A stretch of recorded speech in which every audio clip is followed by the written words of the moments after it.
Hey everyone, this is Big Mike, and this is going to be my review of The Falcon and the Winter Soldier Episode 2, entitled The Star-Spangled Man. This episode gave us a lot more information and a lot more in-depth look of what we're up against in this season. Now I'm going to get my reviews and thoughts out of the way first, non-spoilery, and then I'm going to start talking about spoilers and how it's setting up the rest of the season. So my overall take on this episode was it was very good. I think the first episode gave us a lot, jumping in with the action scenes, right off the bat, and gave us a little background about, Sam and Bucky and what's been going on with their family.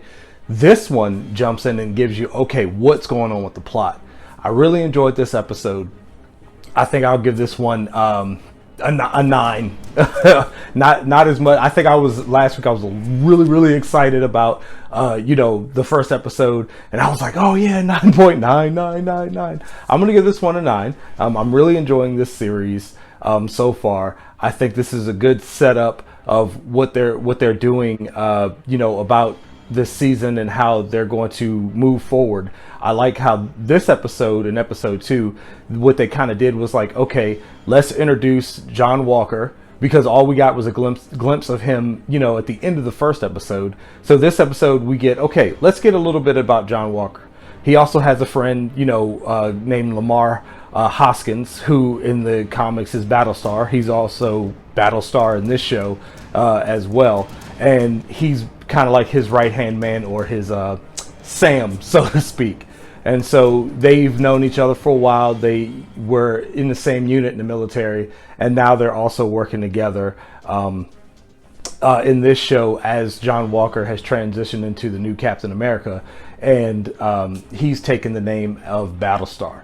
So I like how they're setting all that up. I like how they're now getting to the meat and potatoes, to where Sam and Bucky are coming together and they're trying to say, okay, how do we overcome this threat? So I know that was maybe a little spoilery, but I'm going to jump into the spoilers now. I'm going to drop the spoiler warning now. I don't think that was too spoilery, but now I'm kind of going to get into what the episode was all about and try to unpack these things, because there's a lot to unpack here. So in the beginning of the episode, we have the scene that we saw in the trailers, which, was the, huge band on the football field. It was kind of like a celebration of the new Captain America. So it was a Good Morning America episode where John Walker, was kind of telling a little bit about himself. He's a war hero, and, he's really dedicated to trying to help people. So we think so far. And they're trying to set it up to like he's not really that bad of a guy. It's like, hey, give him a shot. This is the new Captain America, and this is why. Okay, so it's like, okay, in the show they're trying to say, okay, war hero. It's kind of like, they're trying to set up this whole, hey, he is a lot like Steve Rogers. Everyone like him.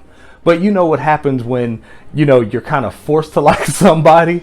You end up, even if that person is likable, you kind of, stray away from liking this person just because you're supposed to like them. So they're setting all that up. And on the other hand, you have Sam and Bucky. Bucky comes to Sam and he's like, hey, why you give up the shield, man? Why'd you give up the shield? And, Sam didn't want to really go into it right then and there. And then that's when, Bucky was like, I'm going to go with you, Sam, and we're going to run this mission. And that's another thing we saw in the trailer, where they're fighting on top of, these semi trucks with the Flag Smashers. So we do find out a little bit more about the Flag Smashers too. We find out that pretty much all of them are enhanced. They're all super soldiers. Okay. That first battle scene, they all got their butts kicked. It could be because John Walker, the new Captain America, and Lamar Hoskins show up as Battlestar as well to help out Sam and Bucky, and everyone loses. And we also find out that John Walker and Lamar Hoskins so far have not received the Super Soldier Serum, which I was pretty surprised about. I would have thought that they would have at least given John Walker the Super Soldier Serum so far. So pretty much you had like 4 guys against, I think they said it was like 8 Flag Smashers who were 8 super soldiers. So you have, first of all, they're outnumbered anyway, 2-1. And then on top of that, they're fighting super soldiers. So it was actually, the odds were even worse. So they all get their butts kicked. Sam and Bucky, of course, do not trust Lamar Hoskins and John Walker, which who would? Okay. So, the tension between Sam and Bucky is funny enough, and then now you have tension between the four of them. It was just great. So then here's another big surprise that I was like, I kind of was expecting it, because if you look at the end credits, even from last week, one of the faces you see in the end credits was Carl Lumbly. Okay, you find out this episode that Carl Lumbly plays Isaiah Bradley, who we know was the Black Captain America that no one knew about, super secret thing, years and years ago. And Bucky says Sam and Bucky go to see him in Baltimore. That's where he's living now. He's older, and Bucky said he met him in the 50s when he went after his unit in the Korean War. So Isaiah Bradley was tasked to be dropped behind enemy lines and take out the Winter Soldier. Now, we know in the comics that Isaiah Bradley was dropped behind enemy lines to take out the Nazis. Okay, so the story's been changed up a little bit, which is fine, because this shows that him and Bucky have some history when Bucky was still being controlled by Hydra, and the history's bad. I mean, Isaiah Bradley was like, "Oh, are you coming here to kill me?" Because when Sam and Bucky show up to his house, his grandson wouldn't let him in, who we know to be the Patriot later, but he wouldn't let him in, and then Bucky says, "Hey, tell him this, the guy from this bar," and he names the bar. He's like, he'll know what I'm talking about. So he was expecting, the Winter Soldier when he came in, and he was kind of expecting him, like, he's like, "Hey, I was just wondering, are you here to kill me?" And he looks, he's like, you haven't even aged or anything. And Isaiah Bradley basically said, and Bucky confirmed, that he kicked Bucky's butt when they met the first time. He said he ripped half of his arm off, his metal arm, and, sent him packing with his tail between his legs, basically. And so we see also here the struggle, because after that, Isaiah Bradley was like, "Hey, you got to wake up one morning and say, I'm not going to be a killer anymore." He was like, "You know what I got for my service? They put me in a prison and studied me for 30 years. I mean, and then he was so upset. Sam tried to talk to him, and he was just like, get out of my house." So, there's a lot of things being revealed here. The plot is getting very thick so far.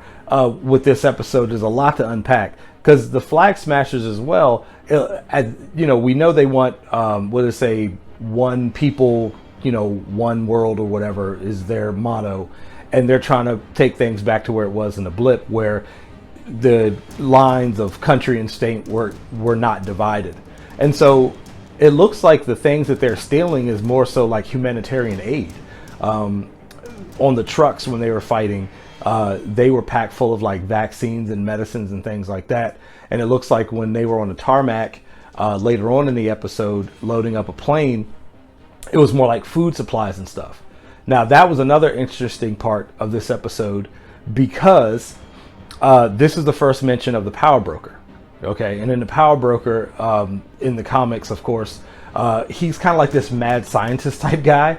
And he also experimented on people. He actually experimented on Joaquin Torres, which is one of the characters in the show that works with Sam. And Joaquin Torres, we know after he was experimented on by the Power Broker, ended up becoming Sam's successor to the Falcon. He became the new Falcon. So we know the Power Broker is also in this show, and that's building the tension as well. And we know that he is actually against the Flag Smashers because they were running from him. And when his people showed up, when they on the tarmac to take more humanitarian aid, one of them stayed behind so they could get away, and they just immediately slaughtered this guy.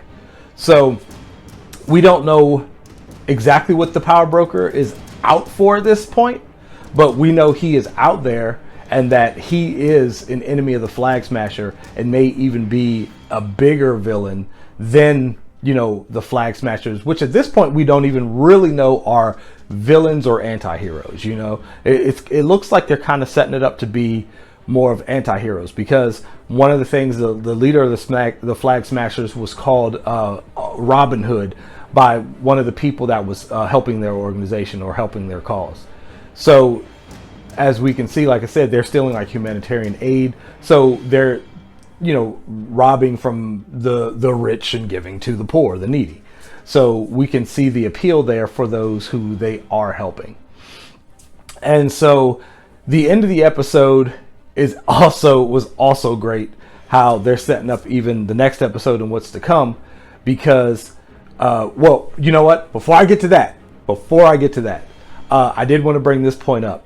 So at the end of the episode, John Walker and Lamar Hoskins show up when Sam and Bucky were running over some ideas. Well, actually, when they got out of, because Bucky gets arrested because he missed his therapy session. Okay, so Bucky gets arrested. He gets off because John Walker's just like, hey, let him out. And he's Captain America now, so they just listen to him. So his therapist shows up. They have the therapy session, which is the conditions of his release. So that was what we saw in the trailers, him and Sam doing that therapy session. And so as they're leaving, John Walker gets their attention, and they go over, he wants to work together. He's been wanting to work together with them the entire episode. Okay, they don't necessarily trust what John Walker has to say, especially since, Bucky is very upset with Sam for not accepting the shield, because we can see why now, because Bucky said to Sam in that therapy session that I mentioned just a few seconds ago, that if Sam gave up the shield and Steve trusted him, trusted him to take the mantle, and he didn't do it, he was like, maybe he was wrong about him. And if he was wrong about Sam, then what if he was wrong about himself, being Bucky? So now we see why Bucky is so upset by this, because he kind of feels a personal stake in this, whereas like, if Steve was wrong about Sam, maybe he was wrong about me, and maybe I don't deserve redemption. So now we can see why Bucky's so intent on this redemption arc. So that being said, John Walker calls him over and trying to get them to work with him again. So Sam and Bucky, they're like, hey, here's the real situation. Sam's like, look, you guys have a lot of checks and balances where you are. We can fly more under the radar. That's more what I was doing anyway. We can handle it. It's not a good idea for us to team up, because I can do what you can, right? So this is where we get a glimpse of John Walker's darkness, I would say, because we all know he goes down this dark path. So the one thing he said after that was, what John Walker said to Sam was, "Stay out of my way," and it was big time warning and big red flags, came up when he said that. The way he said it, the look on his face was basically like, it wasn't like, stay out of my way type of thing. You could read from his face was like, if you get in my way, I will take you out. Like, it was that kind of face, which we know from the comics, John Walker is that type of guy. So he showed a little bit, like that was the only scene in this show so far that you saw his darkness kind of creeping up, because all before that it's just like, hey, I am a good guy, look at me, I can replace Steve, I'm a good Captain America. Then you saw that little bit of darkness right at the end of that episode. So what Sam and Bucky was talking about after they left the presence of John Walker, and they're like, okay, we need more information. Okay, and so Bucky's saying they need more information from the Hydra standpoint.